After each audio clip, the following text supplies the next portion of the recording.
গৃহস্থির মায়া এমন একটা জিনিস, আসলে যে করে সে বুঝে।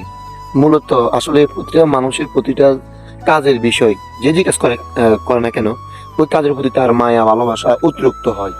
আমি বুঝলাম যে এখান থেকে যে আমি গৃহস্থী করছি, মানে প্রতিদিন না দেখলে মানে আমার থেকে ভালো লাগে না, এবং কি কাজে কেরম কেরম লাগে। তো মূলত ইনশাল্লাহ অবশেষে আমার দান সময় চলে আসছে, দানে কিছুদিন তো বাড়ি যাব, এবং দান তো চলে আসছে। তা আসলে এই গৃষ্টিগুলো আসলে সকাল বিকাল নাকি দেখতে হয়, খেয়াল করতে হয়, এটা সবাই বলে। কারণ আইলে নাকি একজন লোক থাকতে হয়, না হলে এই বৃষ্টিটা হয় না, রোগ জীবাণু বিভিন্ন রকম সমস্যা দেখা দেয় খেয়াল না রাখলে। তো আপনাদেরকে দেখাবো আসলে আমার এই জমিতে আমি আসলে যখন রোপণ করেছি তখন আপনাদেরকে ভিডিওর মাধ্যমে দেখেছি, তখন আপনাদেরকে দেখাবো এখন কি পরিস্থিতি দেখবেন। তো চলুন।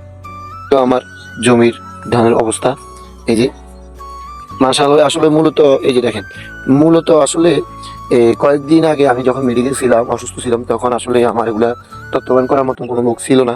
তো একটু সমস্যা দেখা দিয়েছে, মাঝখান বরাবর একটু সমস্যা দেখা দিয়েছে।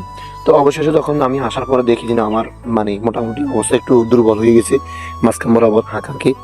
তো ওষুধ দিলাম, ওষুধ দেওয়ার পরে মাশাআল্লাহ করি তখন সব লাইনে চলে আসে। কত এর আগে যদি ওষুধটা দেওয়া যেত তাহলে দামটা আর একটু পরিবর্তন হইতো। যাক, আল্লাহ আল্লাহ যা করে ভালোর জন্য করে, আলহামদুলিল্লাহ। এগুলো আমি সব করছি, এই যে আল্লাহ যা করে আলহামদুলিল্লাহ। আল্লাহর উপর নির্ভর, কারণ হলো খেয়াল রাখতে হয়। এখন কতটা আমি ছিলাম না, যার কারণে একটু সমস্যা হয়ে গেছে। যাক, অবশেষে ওষুধ দেওয়ার পরে পরিবর্তন হয়েছে।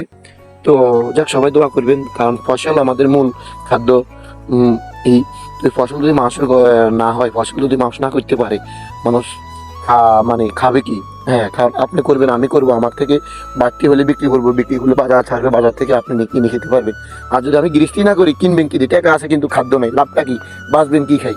তো সবার জন্য সবাই দোয়া করবেন গাই গৃহস্থীগুলো ভালো হয়, আল্লাহ হাজার সুন্দরভাবে সুস্থভাবে যে যেখানে গৃহস্থী করছে না কেন, যেন তার গৃহস্থীটা সফলভাবে উঠে।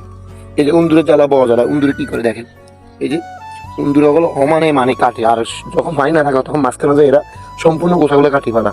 ওষুধ দিতে কোনো ভয় দেওয়া না। ঠিক আছে, সবাই ভালো থাকবেন, দোয়া করবেন আমাদের জন্য।